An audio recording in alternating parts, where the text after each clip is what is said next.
जैसे साहब तो अभी जिंदा है? नहीं, मर गए हैं वो। मैं यही समझ रहा हूँ कि सारे अधिकारी जो योगी सरकार के हैं ये मर चुके हैं, ये 100 हैं, ये मुर्दा हैं, ये लाश हैं, एक एक को जलाना शुरू किए हैं हम।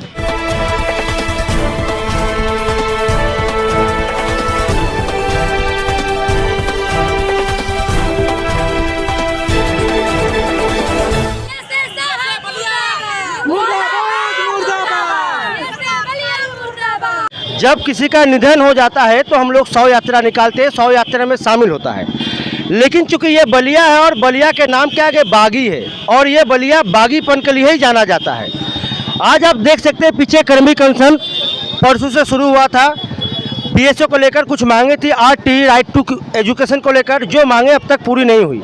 ऐसे में ये लोग मजबूर हो गए हैं, जो जनपद के बीएसए है, बेसिक शिक्षा अधिकारी है, उनकी शव यात्रा निकालने के लिए। आप ये देख सकते हैं ये शव रखा गया है।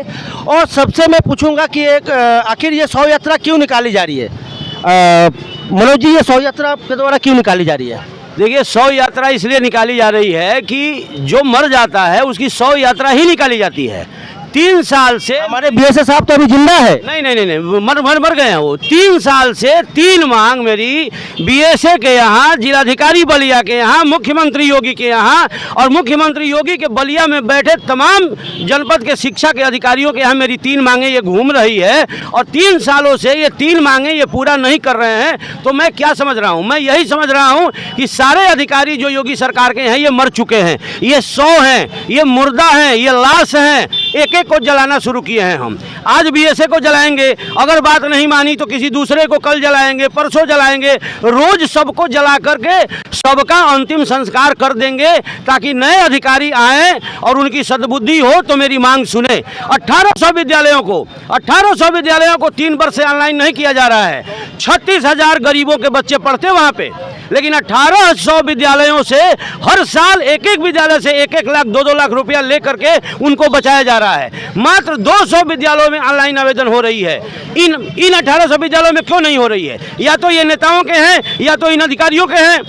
तो मेरी ये पहली मांग होगी। दूसरी मांग, 4 वर्ष से अभिभावकों का 20,000, विद्यालय का 18,000 सरकार रोक रखी है। क्यों रोक रखी है? यूनिफॉर्म के लिए पैसा देने के लिए अगर सुप्रीम कोर्ट और भारत सरकार की संसद ने नियम बनाया है तो दो।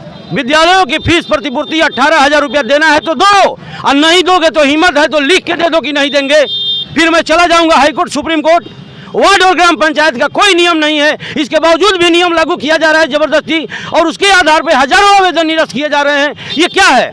ये मुर्दे नहीं है तो क्या जिंदे हैं? इनके पास कोई शासनादेश नहीं है, कोई कानून नहीं है। मैं इनको कानून शासन से ला के देता हूँ, इसके बावजूद भी मेरा कानून नहीं पढ़ते हैं और मेरी बात नहीं मानते हैं। मैं इनको बता रहा हूँ कि तुम मुर्दे हो और तुम्हारा अंतिम संस्कार हमारी सेना करेगी, हमारी बाघ सेना करेगी, सबका अंतिम संस्कार करेगी एक एक करके।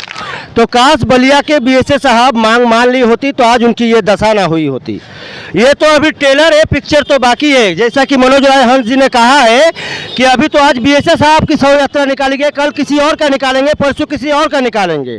तो मैं बीएसए साहब से यही कहूँगा कि इतने बुरे दिन आपके आखिर क्यों आ गए कि आप तो जिंदा है और आपकी शव यात्रा यहाँ से निकाली जा रही है। इसलिए मैं चाहूँगा ये तमाम महिलाएं आप पीछे देख रही है, इनकी जो वाजिब और जायज़ मांगे हैं उस पर जल्द से जल्द आप मुहर लगाएं और इनकी मांगों को आप पूरा कीजिए। Thank you.